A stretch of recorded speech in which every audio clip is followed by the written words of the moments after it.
Welcome back to Her Career, Her Way. I'm with the lovely Calyn Coleman here today with me. We met each other at our internships. We did an internship at Coach. Calyn is 25 years old, so definitely in line with our target audience and who we're talking to. So our mission at Her Career, Her Way is all about trying to empower ambitious individuals and give them tools and strategies to help them on their chaotic journey of having a career in their 20s. So yeah, I'm very lucky to have you here. She's gone to Howard University, and then she interned at Tory Burch, Coach, as well as Air Jordan, and very into the fashion industry like I am. And so I thought it would be interesting to bring her on because we were having a dinner conversation about just struggling with expectations and pressures from family and society, environment, all that noise, and kind of how to cut through that and how you've cut through it. And I'm sure it's still a process as everything is, but I'd love to hear from you. Yes. Well, it's an honor to be here. I'm so happy to be here. The Honorable Hazel Ann's podcast, Her Career, Her Way. I love it. Honestly, so touching on to some of those pressures, I think the first time I experienced that was ever since I was a little girl. So I'm a twin. I love being a twin. My twin brother is absolutely amazing. So ever since I was a little girl, my parents did an amazing job at raising us, especially my mom. Like she was working hard, like overtime, being that full-time mother role and being able to like focus on her children and put us before her career. But as all of us were growing up, she went back into the workforce, and it was time for each of us to kind of step up in our own ways. And kind of with all my siblings, the system is whoever's oldest, passes on it's like a passing on the torch of taking on responsibility of the younger one. And although we're twins and the exact same age, I am older by 15 minutes, and it counts. And of course, being a girl, and girls usually mature faster than boys, as we both know from personal experience. And take on that kind of caretaker responsibility. Absolutely, that nurturing role. And so my parents always told me, make sure you have your brother's back, and vice versa to him. But when we were younger, like my brother was definitely a lot more sensitive than I was outwardly. And so he kind of showed his emotions more. And of course, unfortunately, the stigma of boys shouldn't cry, men shouldn't cry. And he was a boy that cried. And like, honestly, that's one of his strengths. And at the time, didn't realize that. I looked down upon it. I would be embarrassed, be like, oh, I don't want to be around him. And like, I was pretty mean to him. I was definitely like a bully of a sister. He used to have this football that he would carry. Like most kids have teddy bears. He had a football because he was passionate about sports since he was a toddler. And I would like take it away from him and like run around. So like, what I'm saying? Like, you earned it. Yeah. But in a public setting, I would crave this sense of freedom and individuality and wanting to not be tied to somebody else my entire life. And that's the hard part about being a twin.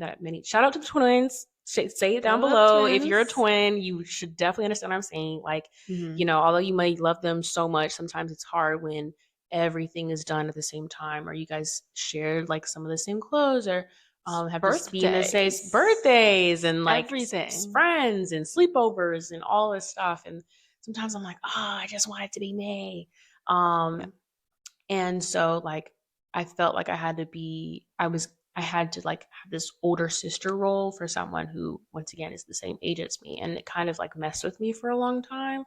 And growing up, once we got to like high school, that's when I noticed a shift and like really had to check myself and evaluate, like, girl, you have this relationship once in your life, and my brother does everything for me, and he will do anything, and he's amazing and will always have my back no matter what. And so there were times where I would try to like, where people at our school, I went to a predominantly white high school, and it was rich, expensive, Catholic, all the above.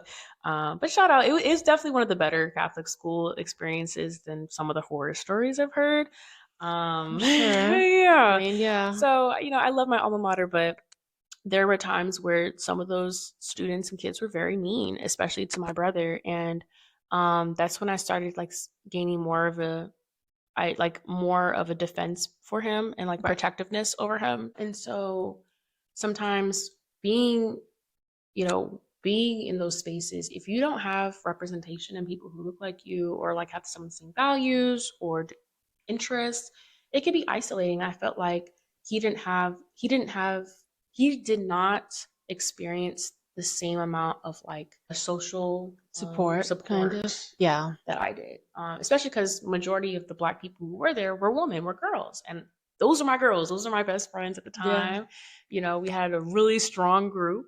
Kind of sharing the same values and aspirations and just always inspiring each other and pushing each other and just like loving the fact that we had some of the same like backgrounds. But he did not have that. Like there few Black boys who were at our school, they were great, but I do feel like they might have had some sense of like pressure to assimilate in a way. Right. That's just in general. And so I feel like because he didn't really want to do that and he didn't want to have to feel like he had to conform to, the rich white kids, basically. He had his own interests and he just had a lot of alone time. And I feel like there were a lot of people who didn't actually appreciate him for who he was as a person. And so I felt like there was definitely times where I had to step in and, be that big sister, big equal sister. And it was hard. And I felt like, okay, going to college, I'm excited because, this is the first time we'll be separate, because originally he wanted to go to our families. My entire family went to Indiana University. Okay. Go Hoosiers. But I wanted to break the legacy. I wanted to go to an HBCU and have a different experience. And he was interested in continuing the legacy. And I'm really glad that he came to Howard with me because that's when our relationship really blossomed for real. And I felt like he had my back and he supported me and vice versa. And like, if I could go back in time, I would do so much more and like not feel like I regretted that pressure. But it still was hard because even as an adult, there's times where we both make mistakes and we're tied to the other person. Like being a twin, you're tied to everything the other one does, no matter what, no matter what. And sometimes that's exhausting. It's like, hey, I'm my own person and he is too. Yeah. But, at the end of the day, I love him. Of course. It's kind of hard to, especially in a family, to separate your kind of identity from them, especially I'm sure being a twin. I mean, I would not know that, but I mean, that seems so difficult. And it's also really, I find it inspiring of him that he didn't conform to what your school did, because we are literally wired to conform. Our brains are actually rewarding us for conforming. And it's so hard to fight against that urge. So I really commend him for doing that. Oh, he's the coolest. He's the coolest. Your instincts, he's the coolest. You could honestly because my brother's passionate about sports. I'm passionate about fashion and he's passionate about sports. Very passionate family, which is so important. I know, right? And so you could ask him any question about like the history of any team or, any analytical question or, any stats. I know. And it's funny because I'm the black sheep of the family because I don't care about sports. Sorry. But they love it. So, he's incredibly intelligent, incredibly smart. And I feel like people try to count him out just because he had a more hyper personality and maybe wasn't like into the same stuff. Like he didn't always want to party and drink and do heavy drugs as a 16, 17 or 18-year-old, like not everyone wants to do that. No. And it's so important to surround ourselves with people that support us and want us to achieve our dreams and achieve our goals. And that's sometimes really hard to come by, but it helps. Exactly. And I think I know being from Indiana, when you're a Black man, because I think being a woman, you can obviously, being a Black woman, we have our issues. There's the disparities in this, the stuff that we go through. But like being a Black man, if you don't fit a certain box, like if you are not an all-star athlete, like playing basketball, playing football, and going to D1. You know, if you're not talented for your what you can do for other people, you know, you're kind of counted out. If you're like a little nerdy, like you're not cool, and like they'll like just put you, like they'll just write you off. And so I was really happy that we both attended an HBCU, historically Black college and university, because you can be anything you want to be, any group, any niche subject, any interest, and still have people that look like you, and like, you know, you build that confidence again. And so that's amazing, because it's so important to do things for yourself and not for others. Absolutely. Which was what you just said about like you're not society, and especially with racism, it's like they expect you to go on this trajectory and do things for other people, whereas really this is your life and you're supposed to live it for you and do what you want. And when you're passionate about something, people will see it. Exactly. Yeah. And you know, I felt a lot of that myself when I was in high school. You know, I've always been into fashion since I was a little girl. I had my own little designer name brand because I was like, you know, I don't have Calyn Coleman. I don't really have a foreigner name. I want something that sounds like French, Parisian. I get it. Nylaki Seal. I was like, okay, which is my name backwards, my first and middle name backwards. Nylaki Seal. And so I was like, oh, brother. But, you know, who knows? Maybe that'll come back. But you never know. Things go viral so quickly. The crazy stuff. So, you know, when I got to high school, it's a college preparatory school. Everyone's extremely serious about their academics, as I am as well. But at the time, you know, my strengths lied in writing, art, music. That was like where I was strongest in. And when it was math or science or STEM, and I feel like everyone around me wanted to be a doctor. They wanted to be in business. They wanted to do, you know, things kind of the roles that society thinks are as professional and cool and what you should be doing. The lucrative careers and it's like, did your parents kind of pressure you to go into any of these, you know, roles? I have some amazing parents, especially an amazing mother, because she's the one that convinced me to go in the creative route.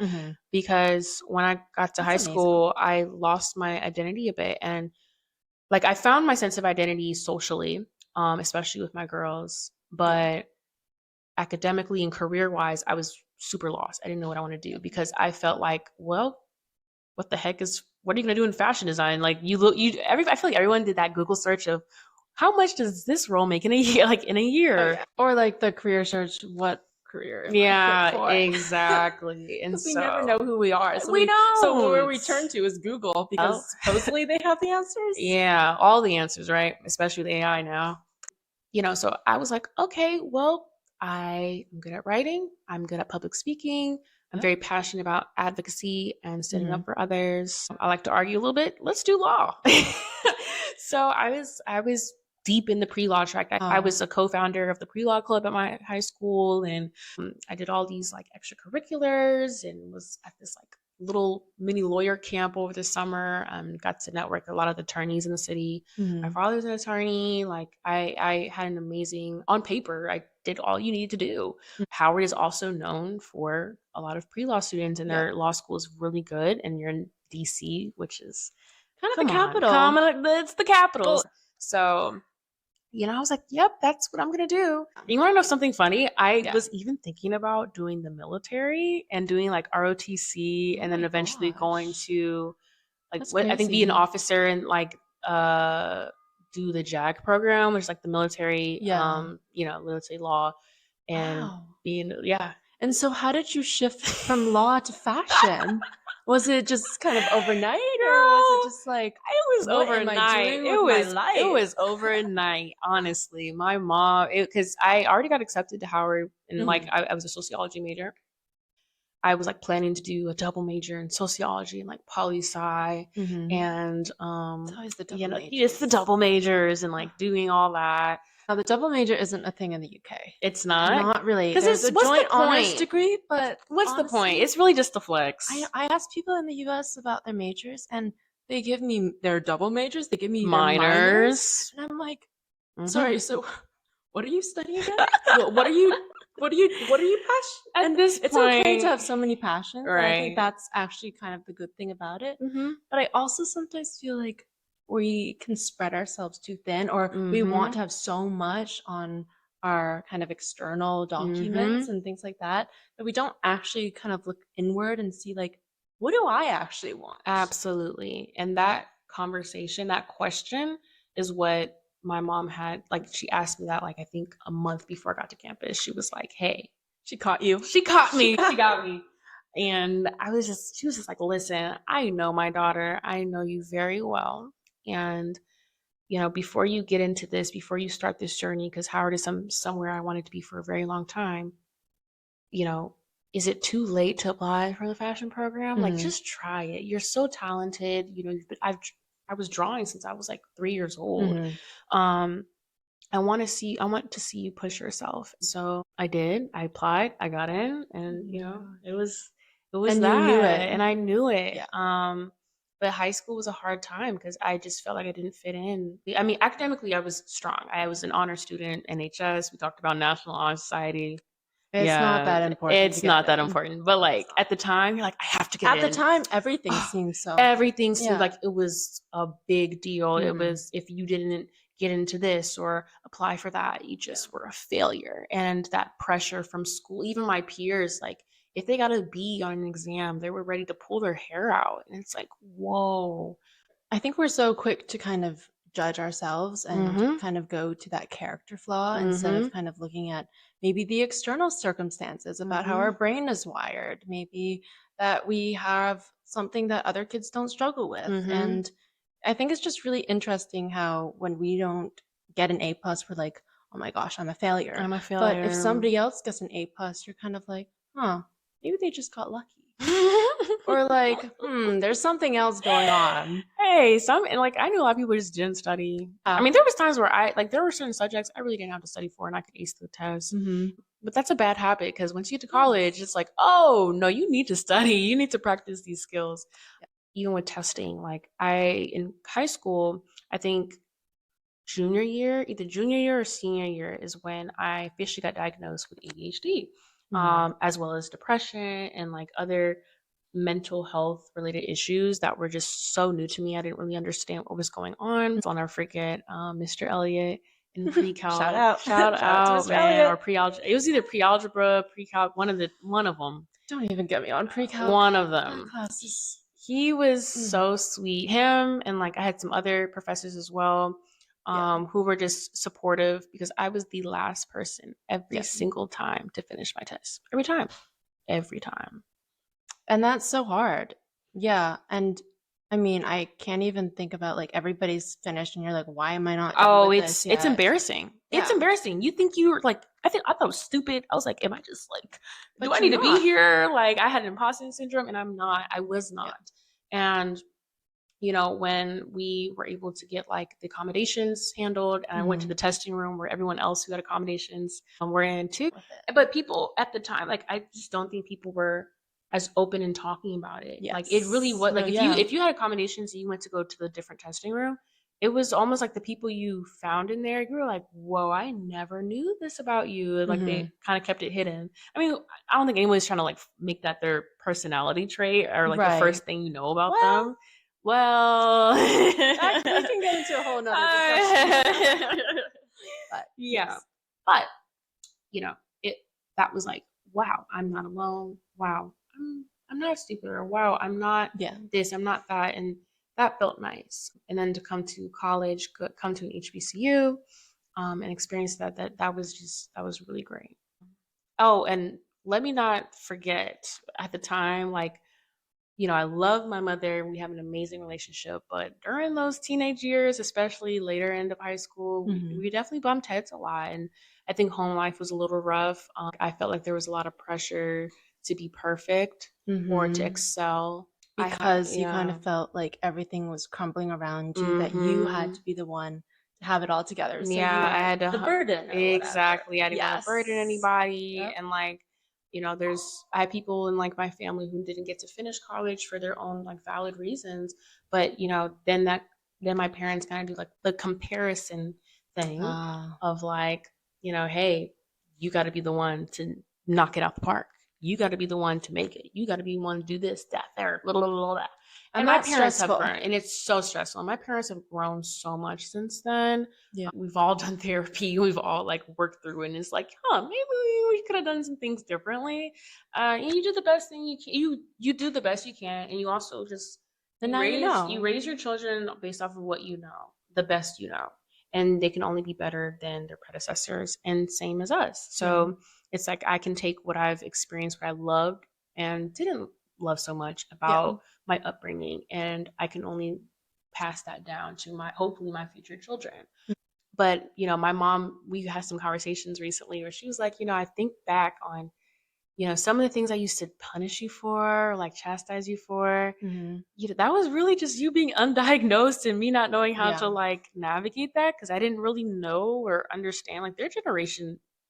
That's not existing. If you didn't do what you're supposed to do, or if it wasn't in a timely fashion, or if it just wasn't in the way that it was like supposed to be structured, right? You got punished. Or normal, and like if you're not normal, then it was a lot. So. Or like if you're not working hard enough, or you're not focusing enough. The immediate resort is you're lazy. Yes, you're lazy. You just don't care. And there were times where like I'm like, do I not care? Like, am I lazy? Because you put in so much effort and you still feel like you're 3 steps behind. Yes. And so that's where like that confidence starts to drop. Even in sports, like I was a varsity track athlete as a freshman, and as I progressed throughout my high school career, like there was a lot of things that went on like mentally, and I feel like I regressed. I didn't understand how to deal with what was going on in my mind. Sometimes you can mask it well. If you're really good at masking, I think women, period, are really good at masking. Yeah.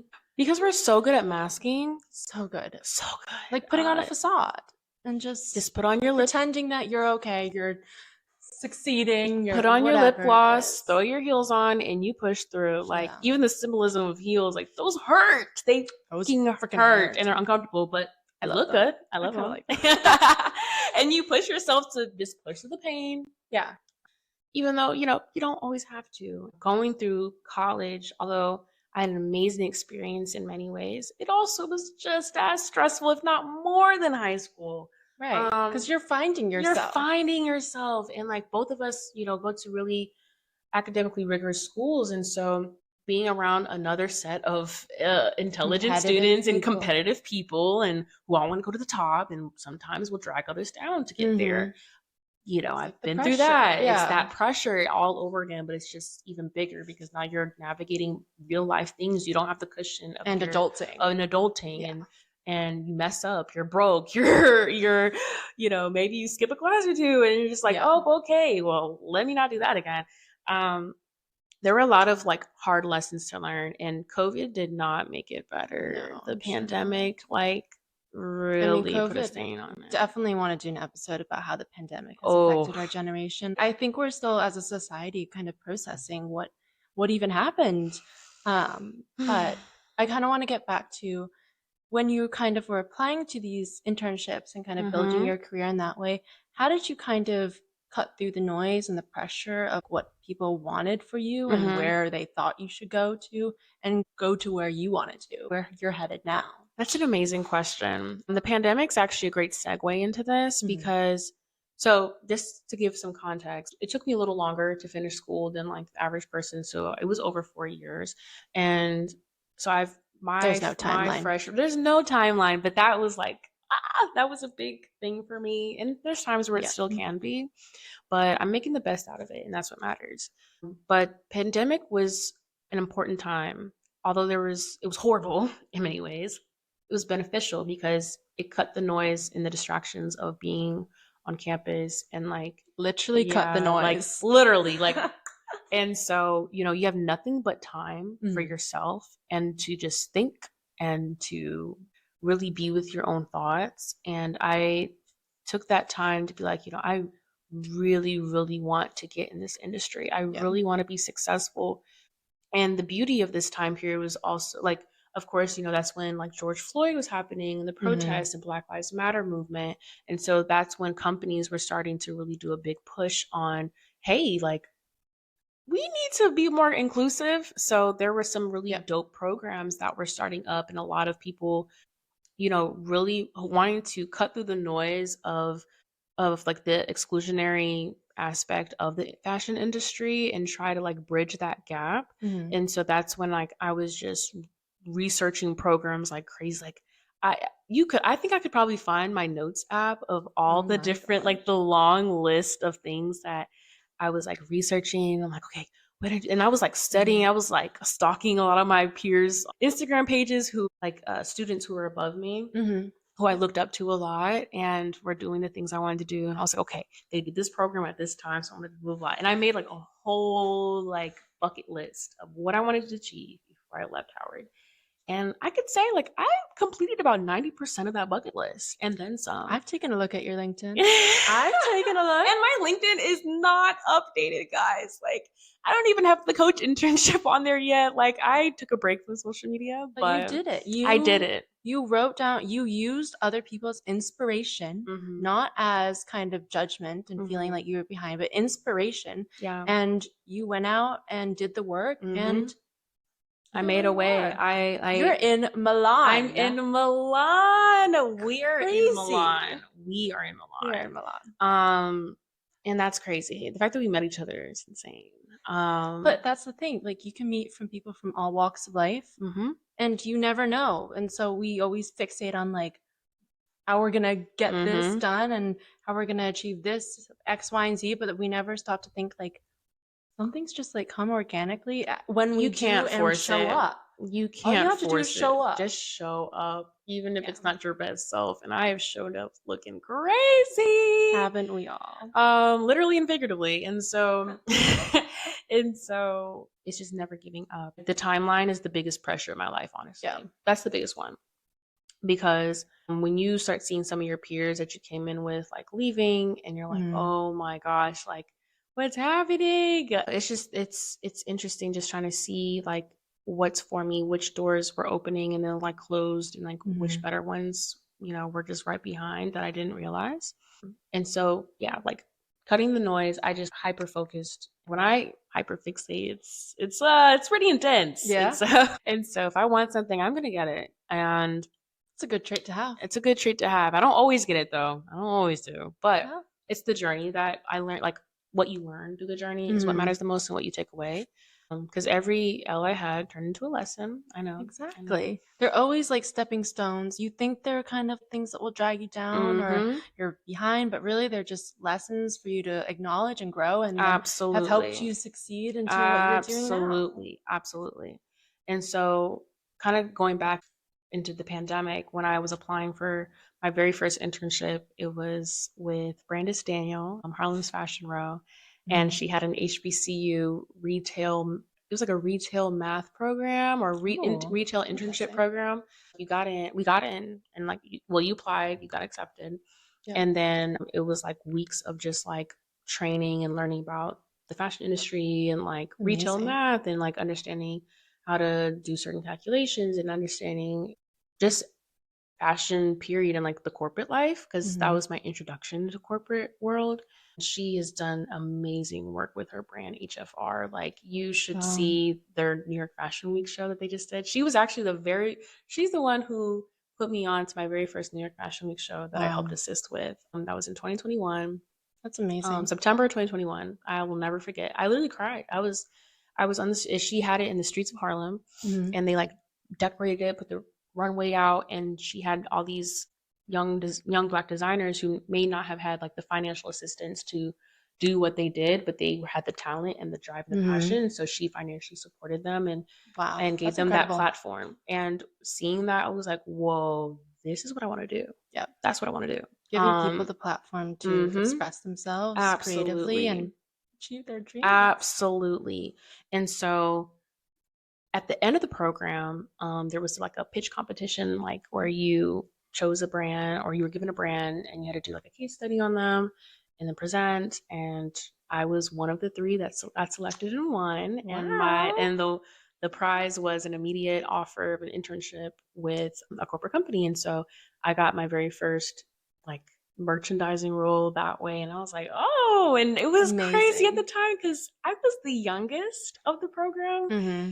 I was like 20, 21, and everybody was like graduating college and like going into like their master's programs, and they were all in business school. And I was like, why am I here?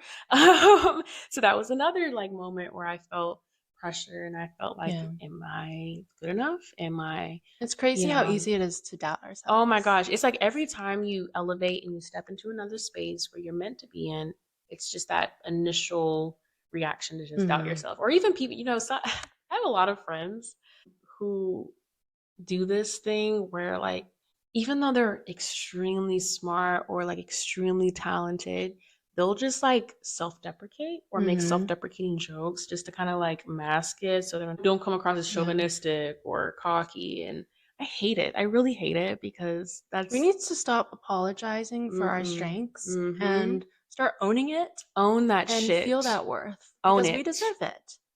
We do. So yeah. I think I want to ask you one last question. Okay. Just kind of what advice would you give to your younger selves and those out there feeling the pressure? Oh man. Listen, y'all. I'm gonna talk to you. Please understand that you will make mistakes. You will mess up. You will miss that deadline. You will have that door close in your face, but it does not mean it's the end all be all. There are a lot of things in my life that have happened to me that, there's times where I felt like I didn't even want to be on this earth anymore. Had I given up in those moments, I would have not seen the rewards of all that hard work that paid off. Like Hazel Ann said, we're in Milan. This is the fashion capital of the world. I never thought I would be here at this time. And it's funny because I never got the opportunity to do study abroad in undergrad. So the program that I'm doing, because I graduated this spring, and they allow people to apply, like be a part of the internship program, like post-grad, up to 3 years.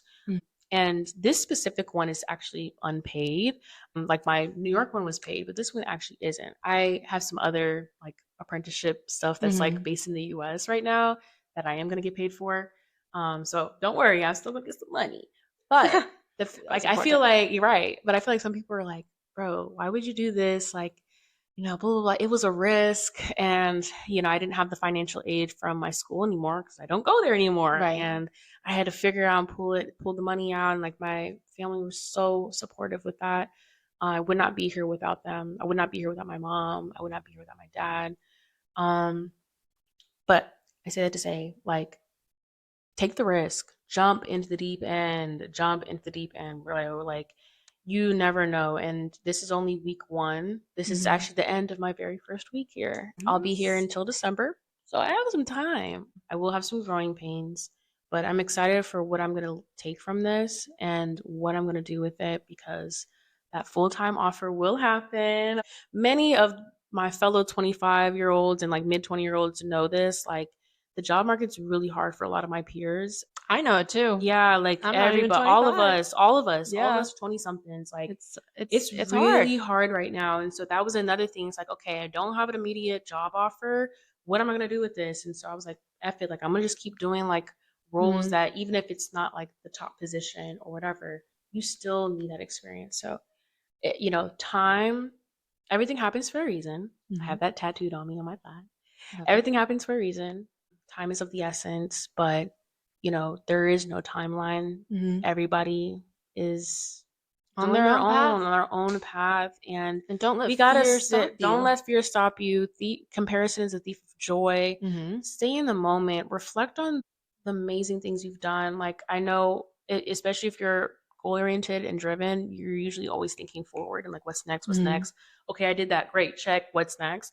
Let's just take a moment to settle, sit down, and really like thank yourself for getting here and achieving that, and celebrate the wins. I don't celebrate my wins, but I'm gonna just last thing, like, just never give up and keep fucking going. So yes. Well, thank you so much, Calyn, for coming on our episode. It's been a pleasure. You said so many insightful things that I think the listeners I can take away from as well. Yeah. I hope you guys took away something. I mean, obviously you did. Like the quotes at the end were amazing. Man. So, and yeah, just really never stop giving up. And I hope this will help give you the tools and strategies to how to cut through the noise.